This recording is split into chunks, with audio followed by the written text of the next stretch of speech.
So, Donald Trump just had an absolute meltdown on Truth Social after Congress dropped a bombshell demand that could expose decades of his financial dealings. And what triggered this explosion? A bipartisan committee vote that passed with shocking Republican support, authorizing subpoenas for Trump's complete tax returns and financial records going back to 2000. We're talking about 25 years of financial documentation that Trump has fought tooth and nail to keep hidden.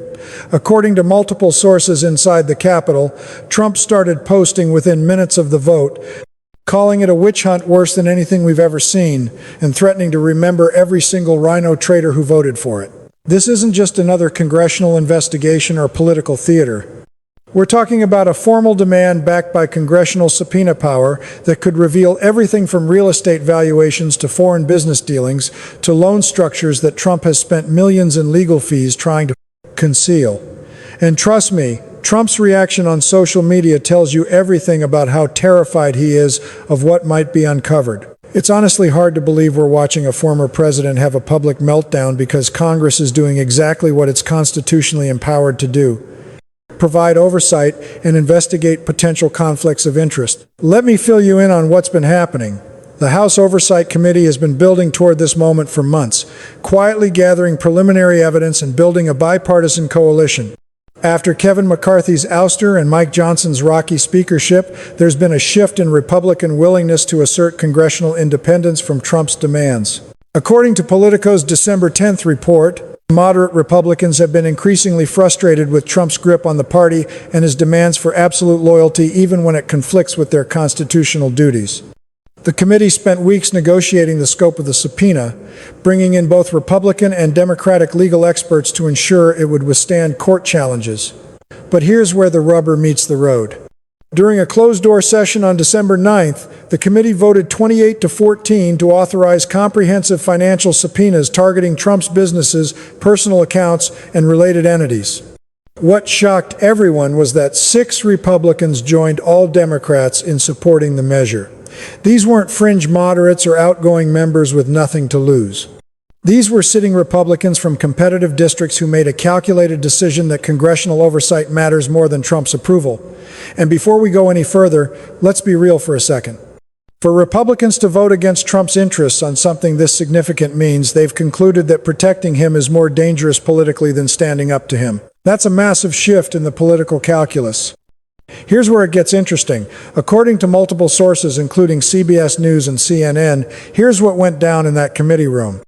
The vote came after nearly 4 hours of closed testimony from forensic accountants and legal experts who presented preliminary findings about irregularities in Trump's financial disclosures.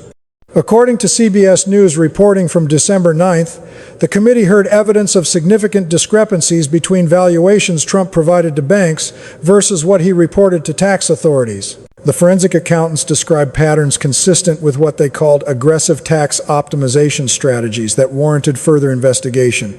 Committee Chair Jamie Raskin reportedly laid out a methodical case for why the subpoenas were necessary, not just legally justified but constitutionally required given Trump's renewed presidential ambitions. He emphasized that this wasn't about partisan politics but about ensuring that someone seeking the presidency doesn't have undisclosed conflicts of interest or financial vulnerabilities that could compromise national security.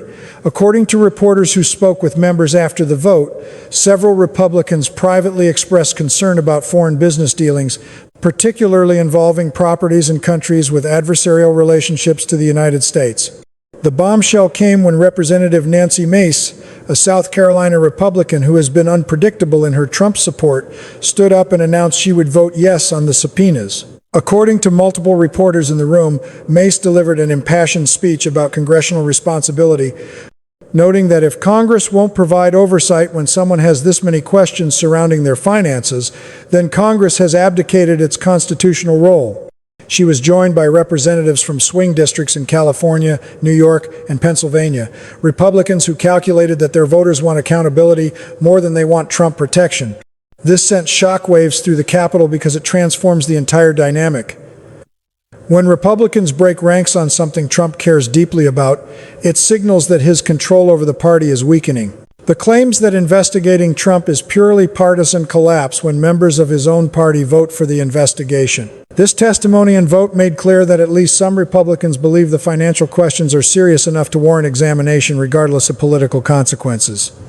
Now, this isn't the first time we've seen Trump absolutely lose it when faced with financial scrutiny. Just think about how he fought the Manhattan District Attorney's subpoena for his tax returns all the way to the Supreme Court. Trump spent years arguing that sitting presidents couldn't be investigated, that prosecutors were politically motivated, and that releasing his returns would be unprecedented. He lost that fight, and when his returns were finally released, they revealed years of massive losses and questionable deductions that raised even more questions. Then there was his battle with New York Attorney General Letitia James over his business practices. Trump claimed executive privilege, argued the investigation was a witch hunt, and attacked James personally and relentlessly. But the investigation proceeded anyway, ultimately resulting in a civil fraud trial that found Trump had systematically inflated asset values by billions of dollars. The judge in that case called Trump's financial statements fraudulent and imposed massive penalties. And let's not forget how Trump attacked the congressional investigation into his tax returns during his presidency. House Democrats spent years fighting for access, citing their oversight responsibilities and the need to understand potential conflicts of interest. Trump claimed the requests were harassment, that his returns were under audit, and that Democrats just wanted to embarrass him politically. When Congress finally obtained the returns after he left office, they revealed he paid minimal federal income taxes for years and had extensive foreign business entanglements.